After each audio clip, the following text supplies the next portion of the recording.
Before this review begins, I'm here to inform you that this review does not cover the future connected story expansion. That'll come in its own mini review. This is just covering the original base story.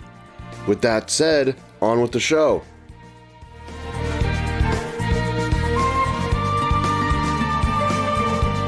In an industry dictated by sales, microtransactions, and selling to the lowest common denominator, it's rare to see a series owned by a big company that was completely in debt to the fans, even if they weren't actually fans at the point.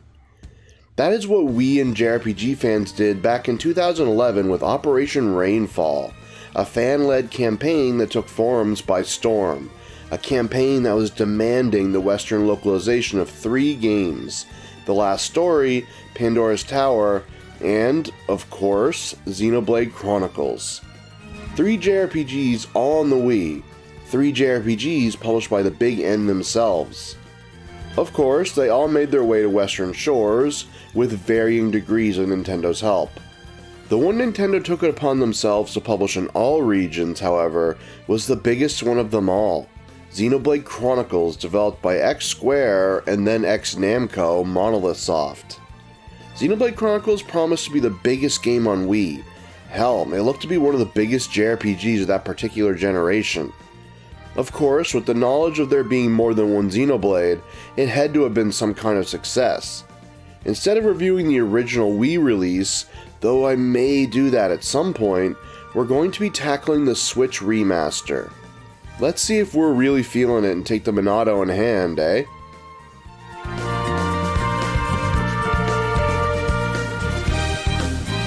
If there is anything to know about the games developed by Monolith Soft that start with Xeno, it's that they're unconventional in their plots and settings. That fact best fits Xenoblade Chronicles, as it's as unconventional as JRPGs get. Set in a world that looks to be just a giant ocean, 2 titans, the organic Bionis and the inorganic Mechonis, battled to the death. Their battle was too effective, and the 2 of them scored a double KO. This, shockingly enough, is our world. The deceased bodies of 2 titans. Not unnerving at all. Our story follows Shulk, a nerdy Homs, basically humans living on the corpse of the Bionis, that is dedicated to discovering the secrets of a special sword, the Monado. This blade can only be wielded by select people, and it is the only thing truly capable of defeating the enemies of all that live in the Bionis, the Mechons. The Mechons suddenly attack Shulk's home of Colony 9 after years of apparent peace, and in a quest for vengeance and peace both, with Monado in hand, he and his best friend Reyn set out to find a way to put an end to the threat of the Mechons once and for all. It starts off fairly simple and fairly reminiscent of PlayStation 1 and 2 JRPGs, but derails fairly quickly into something pretty unique. Shulk's story is an engaging one full of intrigue, drama, plenty of emotion, and its fair share of twists, all helped by visions of the future that Shulk experiences, hinting at where the story is heading next. The story is a step above most game tales, and the characters are all as endearing as they come. This is one of those stories that you'll be playing more and more just to see what happens next, and the hint of PlayStation era nostalgia definitely doesn't hurt things at all. There is a reason Shulk made it into Smash.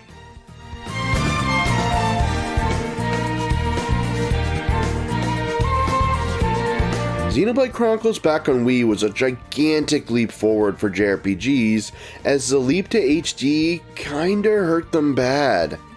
They were either linear and super constructed, derivative of what came before, or strange, low-budget experimental titles, and all failed to live up to the monumental titles that came before.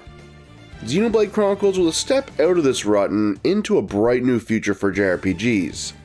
Now, let's get this out of the way early. Xenoblade Chronicles doesn't play entirely uniquely.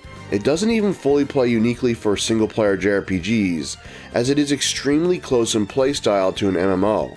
You control a party of 3, directly taking control of the party leader, and roam about a fairly large, mostly open world as you complete side quests, collect items, and make your way towards a story goal. On the field, your interactions are limited to running, jumping, climbing on vines, and fighting enemies, but the world itself is a thing that makes it really stand out. The world is extremely big, especially for the time and original platform. The poor Wii never experienced anything quite like it. The world is separated by load screens, but only when moving from large zone to large zone, and the zones are extremely big and excellently laid out. It's not just a flat, open field to run around in, unlike this game's closest counterpart, Final Fantasy XII's world. No, this world is intricately laid out, both horizontally and vertically, and you'll never quite be sure what sights you'll experience next. The game keeps surprising you throughout with its vistas and locations, and the combat itself never fails to keep you engaged. On the topic of combat, it's quite standout on its own, functioning quite like an MMO as mentioned before. Each character will auto-attack an enemy if engaged in combat, and each character has a single hotbar that holds their skills, known as arts. How many arts you can use at once are limited, so you need to decide which arts suit your needs best, and each character has different things they are good at. Once an art is used, it goes on cooldown before it can be used again, so timing your art uses so you don't leave yourself without any is important. Certain arts will also combo with other ones, causing a status effect or debuff, and may even combo status effects together, so building your team around each other can mean success or failure, especially since healing in battle is a luxury and reviving teammates costs limited resources. It's an engaging, if a little overwhelming, combat system, and the positional attacks just add to it. Certain attacks will either do more damage or have varying effects if you hit the positional as well. For example, Shulk's now famous backslash will do more damage if you hit from behind. Thankfully, the game will tell you when these positions are available, a gigantic improvement added in the Definitive Edition. Also helping with combat are Shulk's visions. Now and then, if a fight goes on for a decent amount of time, Shulk will have a vision of an attack.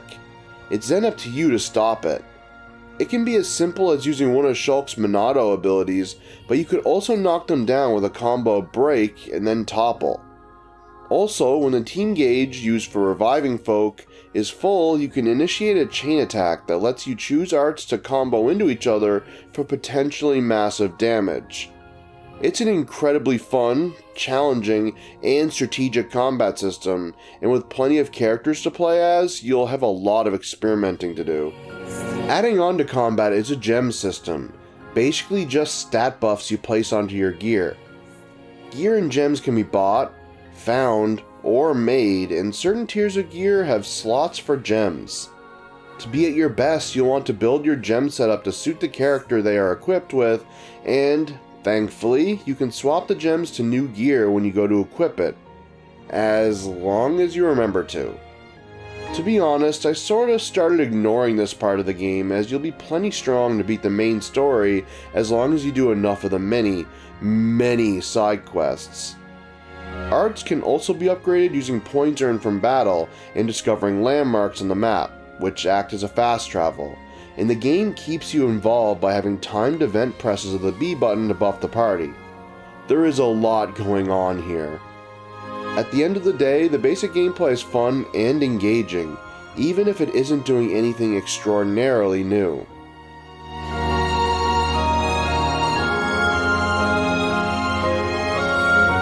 Let's talk a bit about the side quests and one other unique thing the game has, the affinity chart. Side quests come in all shapes and sizes and usually boil down to go here, kill/collect this, but they do offer an excuse to explore on top of helping the party grow. However, those just tend to be the quests for the unnamed NPCs. The ones given to you by named NPCs add a bit of story to the location and affect the affinity board.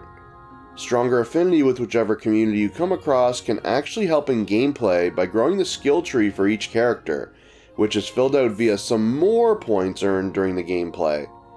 The affinity board also affects your party members, as when their affinity for each other grows, they gain the ability to use skills from each other's skill trees. It's all incredibly in-depth, but also not really that confusing. Overall, the side quests and affinity board give some legs to an already meaty JRPG, even if the legs may be a bit tedious at times.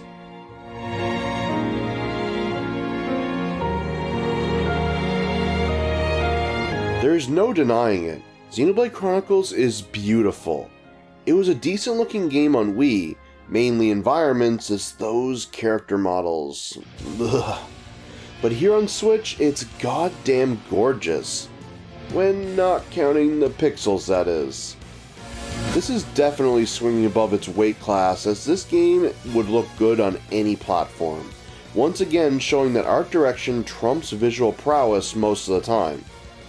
The environments are gorgeous, varied, and often inventive, what with being on the corpse of two titans and all that, and the character models look great. This is probably one of the best looking JRPGs out there. Well, that isn't Final Fantasy at least, and the world design definitely backs it up in that claim. On the audio side of things, the music is fantastic, and it brought back hope for video game soundtracks at a time where they were becoming more and more generic. The battle themes will get you hyped up, and the zone themes will get you in the mood to explore. The voice work is also top-notch, with this being a little different than usual using English actors instead of the typical American. You can still listen to it in Japanese, of course, and whichever you pick, you won't go wrong. Both tracks are excellent. Though in Japanese, you'll miss out on some prime meme material. There isn't really anything else like Xenoblade other than its sequels. There are always beautiful sights and sounds to experience around every corner.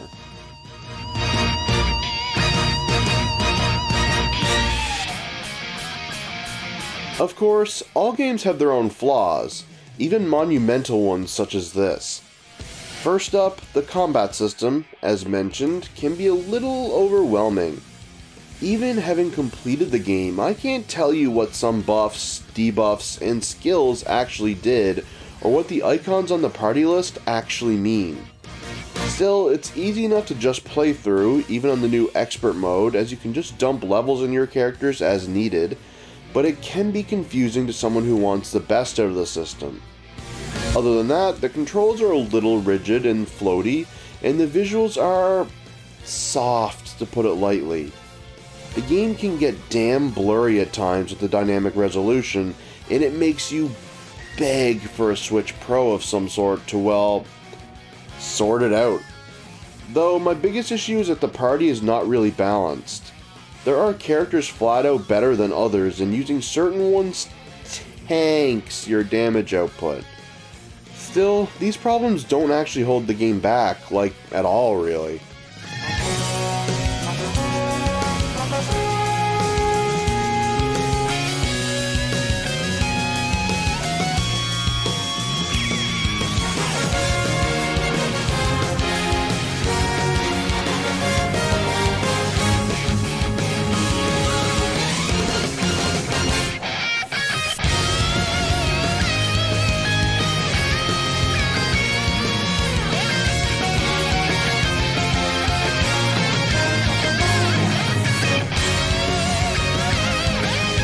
When it's all said and done, Xenoblade Chronicles is a phenomenal game.